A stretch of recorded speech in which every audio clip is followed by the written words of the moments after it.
On my birthday, I received a video of my wife sleeping with her first boyfriend. My daughter hugged him, saying she wished he were her father, so I filed for divorce and cut them both out of my life. Throwaway because my family uses Reddit. I never thought my birthday would be the day my life split cleanly in two. I turned 41 last month. Nothing big planned, just cake after dinner, maybe a movie with my wife and daughter. I'd taken the day off work and spent the afternoon picking up groceries, pretending everything was normal. Because from the outside, it was. Stable job. 12-year marriage. One teenage daughter. Suburban routine. At 6:17 p.m., while I was frosting my own cake in the kitchen, my phone buzzed. Unknown number. At first I ignored it. Then it buzzed again. Same number. No text. Just a video attachment. I don't know why I opened it. Maybe curiosity. Maybe instinct. Maybe because some part of me already knew. The video was short. Shaky. Filmed in low light. It showed my wife in a bedroom that wasn't ours. I recognized her immediately. Her hair, her voice, the tattoo on her shoulder she got before we met. The man with her was older now, heavier, but still unmistakable. Her first boyfriend. The one she told me not to worry about. The one who reached out to apologize years ago. The one she swore was just an old memory. There was nothing graphic. There didn't need to be. The way she laughed. The way she said his name. The way she looked comfortable. Intimate. At home. I sat down on the kitchen floor with my back against the cabinet, phone in my hand, cake forgotten on the counter. I remember thinking, it's my birthday. Like that detail mattered. Like it made it worse. Then the video cut. A minute later, another message came through. This time, a photo. It was from earlier that afternoon. My daughter was in it. She was standing in a park I recognized near his apartment, because yes, after the shock wore off, my brain started connecting dots I didn't want connected. My daughter had her arms wrapped around him, cheek pressed against his chest, smiling in a way I hadn't seen in a while. Under the photo was a single line of text. She says she wishes I were her real dad. I don't remember how long I sat there. I don't remember blowing out the candles later or cutting the cake. I don't even remember my wife coming home. What I remember is the sound of my own heartbeat in my ears and the sudden, crushing realization that this wasn't just an affair. This was a replacement. They hadn't just betrayed me. They had been rehearsing life without me, behind my back, in front of my child. When my wife walked through the door an hour later, smiling and holding a gift bag, I didn't yell. I didn't cry. I just held up my phone and asked one question. How long? Her face told me everything before she even spoke. That night, I slept in the guest room. The next morning, I called a lawyer. By the end of the week, I filed for divorce. And by the end of the month, I made the hardest decision of my life, one that people still judge me for. I cut them both out. Not out of anger. Not out of spite. But because something inside me broke that night, and I knew I would never be able to put it back together the same way again. The first thing everyone told me was that I needed to calm down. Friends. Family. Even my wife. You're acting on emotion. She's just a kid. It didn't mean anything. You don't just abandon your child. Those words followed me everywhere during the first few weeks after I filed. My wife cried a lot, strategically, I'd later realize. She never denied the affair. Instead, she minimized it. Said it just happened again. Said her ex reached out because he was going through a rough time. Said she never meant for our daughter to meet him. Like that. When I asked why my daughter was hugging him like she'd known him for years, my wife looked away. That was answer enough. The truth came out slowly, in pieces I had to pry loose.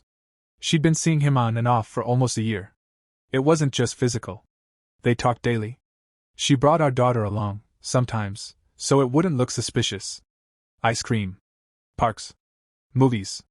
Little outings I thought were girls' days. The worst part wasn't even the cheating. It was realizing my role had been quietly downgraded while I was still showing up every day, packing lunches, paying bills, helping with homework. Completely unaware I was being replaced in my own family. When I confronted my daughter, I didn't yell. I didn't accuse. I just asked her a simple question. How long have you known him? She hesitated. Then said, Mom said you wouldn't understand. That sentence hit harder than the video. She told me she liked him because he was more fun. He bought her things. Let her stay up late. Told her stories about when he dated her mom. Before things went wrong. She said, almost casually, that sometimes she wondered what it would have been like if he had been her dad instead. I remember nodding. I remember thanking her for being honest. I remember going into the bathroom afterward and vomiting. People like to pretend children don't understand loyalty. That they don't know what they're doing. But they understand enough to choose comfort over truth. And she had chosen him. The lawyer warned me about making permanent decisions during temporary pain. But this pain wasn't temporary. It was corrosive. Every time I looked at my daughter after that, I didn't just see my child. I saw the image from that photo. Her arms around another man. Her smile meant for someone else. And before anyone says it, yes, I know she was manipulated. I know she was influenced. I know she didn't create the situation. But she participated in it, and I couldn't unsee that. When I told my wife I wanted limited contact during the divorce, she exploded. Screamed that I was heartless. That I was punishing a child to get back at her. But that wasn't it. I was protecting myself from something I didn't know how to survive. So I moved out. I stopped answering my daughter's calls. I blocked her number after the 5th voicemail where she cried and asked why I hated her now. That voicemail still sits in my inbox. I haven't listened to it again. Everyone says time heals. But no one tells you how quiet your life becomes when the people you love the most are suddenly gone, and you're not even sure if they miss you. Or just what you provided. Silence has a weight to it. At first, I thought it would feel like relief. No arguments. No tension. No wondering where my wife really was or who my daughter was texting. Just peace. Instead, the quiet felt like punishment. The house I rented was too clean, too empty. 1 bedroom. 1 couch. No framed photos because I didn't know which memories were still safe to look at. I slept with the TV on just to drown out my thoughts. The divorce got ugly fast. My wife stopped crying and started strategizing. She told people I abandoned my family.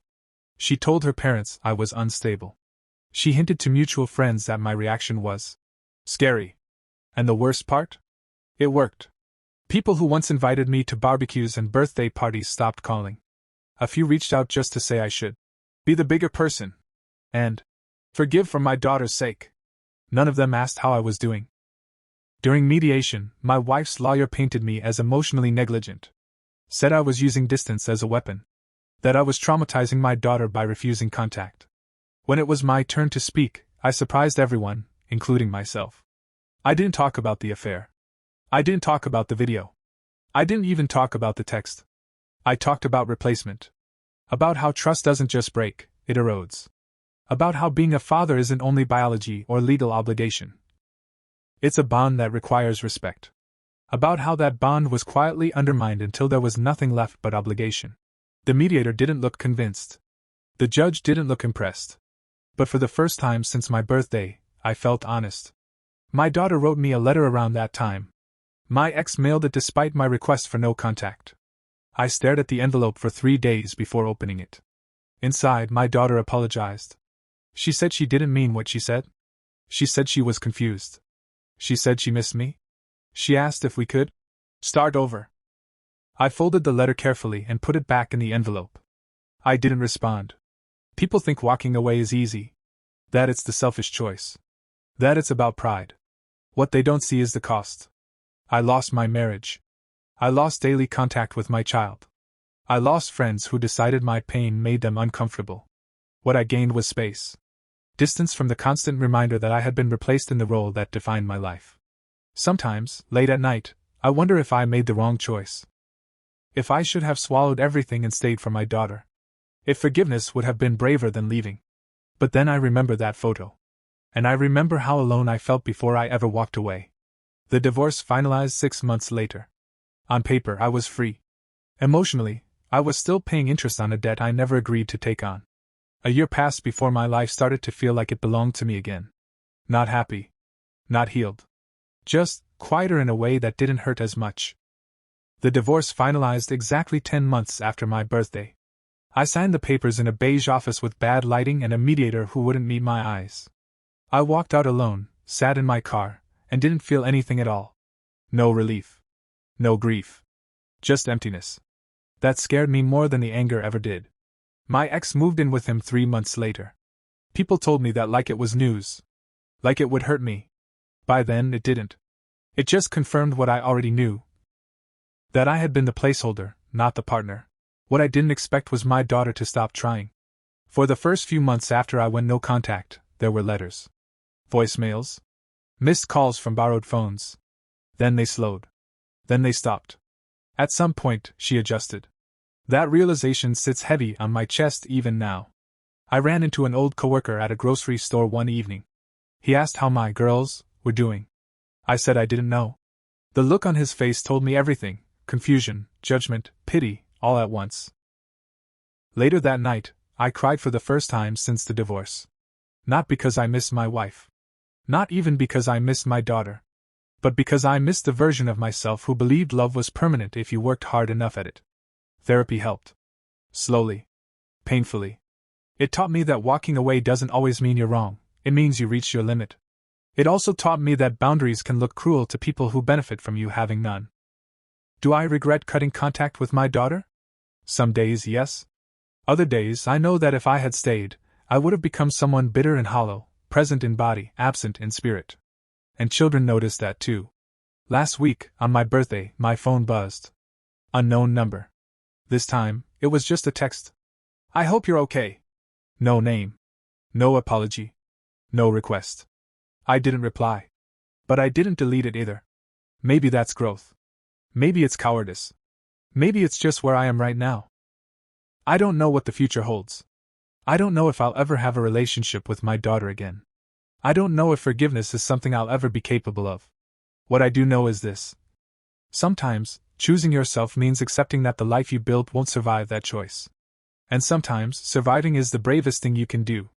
If this story kept you hooked, give it a like, share your thoughts below, and subscribe for more.